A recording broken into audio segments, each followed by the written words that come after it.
It's the E-Commerce Minute, your daily dose of e-commerce, tech, and retail news with your hosts, Bart Mraz and John Suter. The E-Commerce Minute is a production of Sumo Heavy, a digital commerce consulting firm in Brooklyn, New York, and Philadelphia. Find us on the web at sumoheavy.com.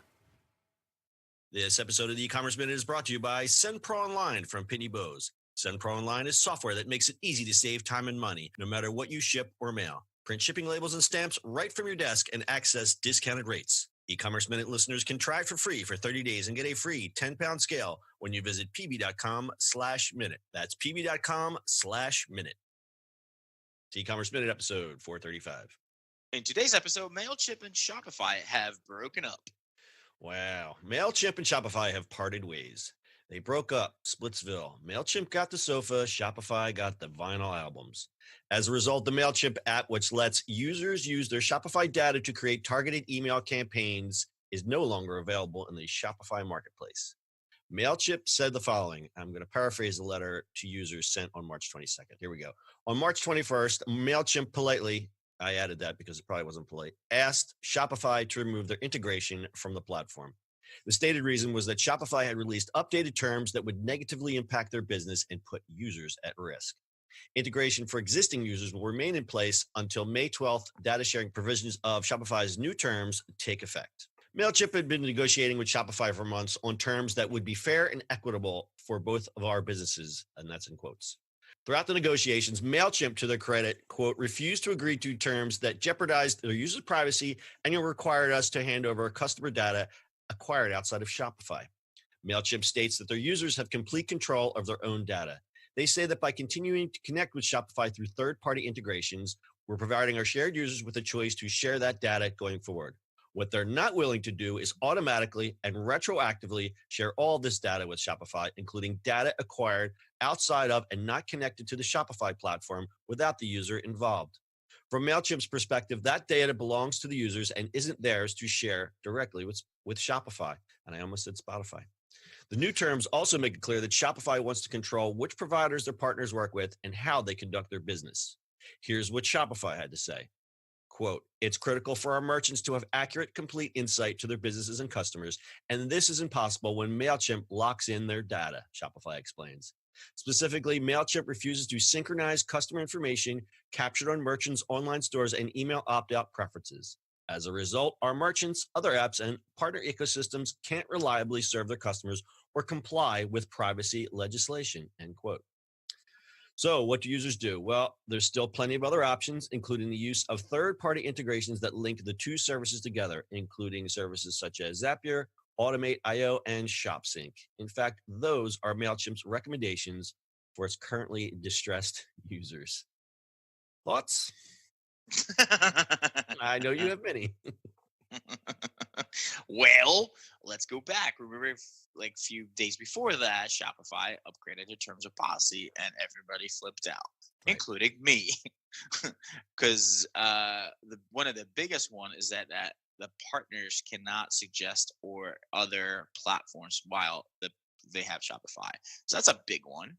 Like, what if Can you expand on that further? So let's look at it from the consultant point of view, which we are. And you have a client A has been on Shopify and they're not having a good time anymore. Correct. You're not allowed to say, hey, buddy, BigCommerce over here. Let me show you this. You're not allowed to do that? Nope, as a partner. Nope. As a partner. Oh, wow. That's that. So here's a tricky part. I want to stay on this. Yeah, no, I'm why would they do that? I mean, obviously they want to keep you in the ecosystem, but how is that legal? I mean, it is. I mean, they're not. I mean, they're a public company. They can say it. The problem is, it's competition. I mean, competition has gotten bigger around e-commerce stuff. But the other problem is where I think they might get in trouble is that if you become like, you know how you sign up and you can get like partnership type things, even if you're a single developer, you're a partner. The language of it is interesting, Right? Because you don't have to be like, we're a partner just by developing stuff on top of it because you have a development platform. If you develop, so the funny thing is, if you develop as an internal team for a retailer, you're still a partner, so you can't move. Yeah, right. It's like it's just a bad way. So of the going definition about of it. partnership is pretty broad. Like Yeah. if I'm a guy working out of his bedroom building websites for his bros, am I a partner? Well, yeah. I mean, as soon as you sign up for a development account, so So we're not. anybody who develops on the platform is a partner. But I if mean, we're not. I'm a guy, I'm the other guy who's building this t-shirt site in his bedroom, I'm not a partner. Well, yeah. I mean, it's just a weird way of phrasing it. Right. To me, it's kind of like we're not the legal mind, so don't take us for a word. Sure. But Right. little Don't write us. disclaimer there. I mean, you can write us. We can totally talk about this, but it's gotten interesting, and this is where Mailchimp kind of thing. And you know what? The move is really really strange because like I know at some point we're going to talk about Apple, but if you look at Apple's thing on Monday, uh, every other word out of their mouth was privacy, privacy, Yeah. privacy, privacy. Mhm. Like every single slide was just about privacy. So, Yeah. and then and they have ads now with privacy in it. And you go, what are you doing? Like in the face of Facebook and everybody else, like why would you do this? Like it makes no sense. No, you're right. You're exactly right. I mean, it probably goes without saying, but these are the risks when you build on a SaaS platform. But what else are you supposed to do? I mean, I don't know. I think I think MailChimp has I don't know. I'm kind of on the side of MailChimp. I mean, you never know what the internal terms were. I mean, apparently they talked forever Yeah. about this back and forth, and MailChimp decided was like, well, you guys changed it. We're not going to do this, and we're protecting our customers, which they're really particular about, right? Because mail is a lot. I Yeah. mean, MailChimp is not the only thing they do now, but still, it is it's protecting customers, and that's what the biggest thing. And like all of a sudden this is like against customers and against retailers, right? Yeah. Like listen, plenty of people are happy with Shopify and they're on it. We build stuff on Shopify, we love it too. My biggest thing is like, what if the retailer outgrows it and have to go bigger? Like I can't recommend it. Yeah. That's kind of weird. Do you lose that client just because you're a Right. quote Shopify partner?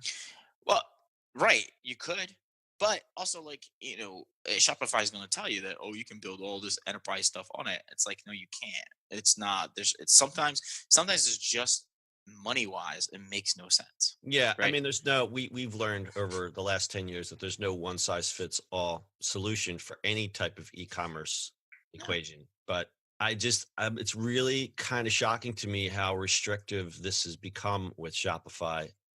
I used to look at them and they were the good guys. Now it's They were like the good guys, and they from were what the I good know, guys. Toby as a CEO he's so against all this kind of stuff, and now they become public, and all of a sudden that changes, and that's a Yeah, little strange.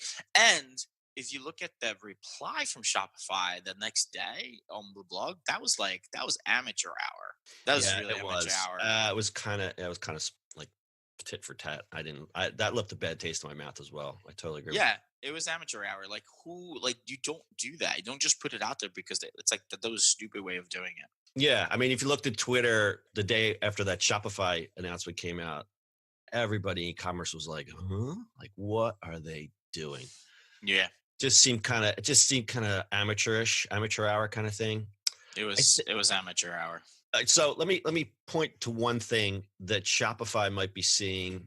That I mean, obviously, we can all see this. Shopify is probably threatened by Mailchimp because you touched on this earlier that Mailchimp started to do a lot of things. They started doing the landing pages. They started doing the Facebook and Instagram advertising.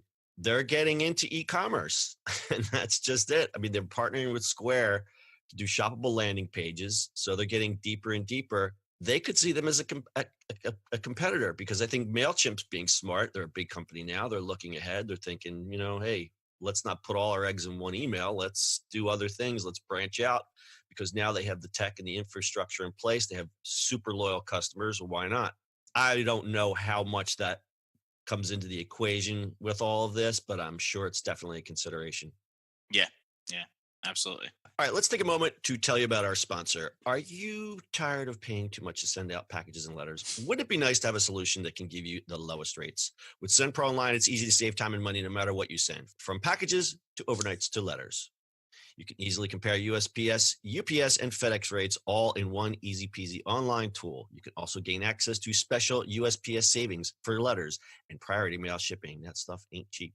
You can print your shipping labels and stamps right on your own printer. You can track all of your shipments and get email notifications when they've arrived because we all know when you send it, you never know if it gets there.